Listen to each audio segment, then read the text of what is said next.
Have you noticed a difference with the Big 12 moniker on and the type of talent that will listen to you when you're recruiting? Absolutely. Like it's awesome because you used to sit at games and be like, oh, I want to recruit that kid, and then you're like, we're in the WCC, and now even if they don't have a tie to the university, we're right in the mix, at least to start the process, right? Hey, what do you guys think about BYU? Talk to their people, talk to them, and kind of go from there. And having those conversations with really good players is a lot of fun. And when you're out recruiting, you tend to watch the real games now and not just some of the side games, and that's also a lot of fun.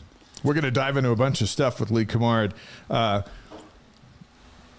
BYU football media days tomorrow and the next day. You heard us talking about it before you came in. What are you most looking forward to hearing?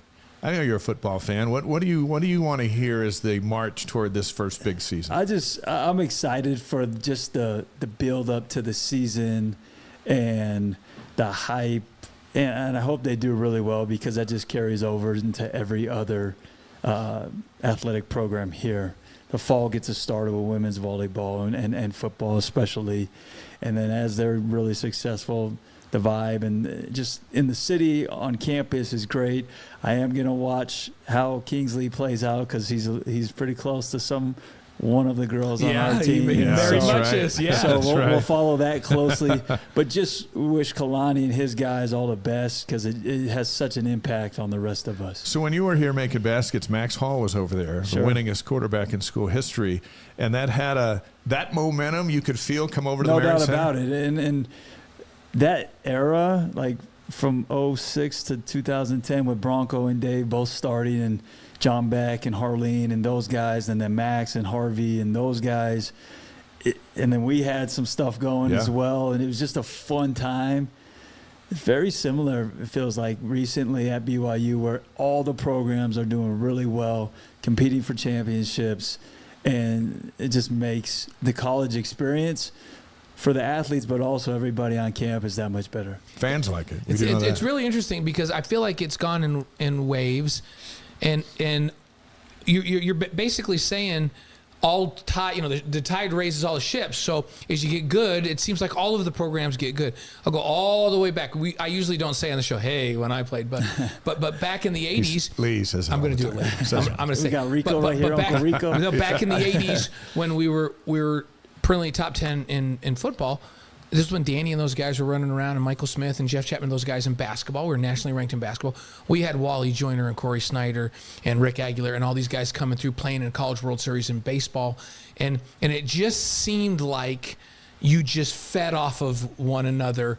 And I love to hear you say that you get that feel as we go into the Big 12, that it's time for all of those to help each other. And when I was here, and it's kind of ebbed and flowed like you said, but the athletic department always does a good job of putting those conference championships outside of the SAB where everybody can see them. It seems like when I was here and then recently there's a lot of those going up, track winning national championships and volleyball, men's and women's doing big things. It's just a fun time. It's interesting too, the students expect their peers to win. They go to Southfield, they expect to go watch the soccer team win, and they're disappointed when they lose.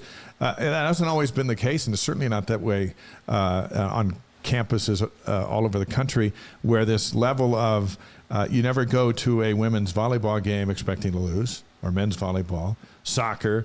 The fans that have started to fill the lower bowl of the Marriott Center for women's basketball expect to win.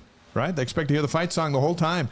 And so the disappointment is that the team didn't win as opposed to, we didn't think we were going to win anyway. Sure. The level is right here with the coaches, the players, and then maybe a little bit higher the fans. Sure. And what I hope for all these athletes is they get to experience college to some level that I got to experience it, where that whole vibe on campus is that. Like to go to a football game and you get to rush the field, right? Because you don't get to do that when you're a player. But, like, you're a fan for a moment. You get to go and rush the field, or being in the Smithfield House with 5,000 or whatever they get there for a big volleyball match. Like, the whole college experience just changes when all that's happening. So it's really fun. Specific.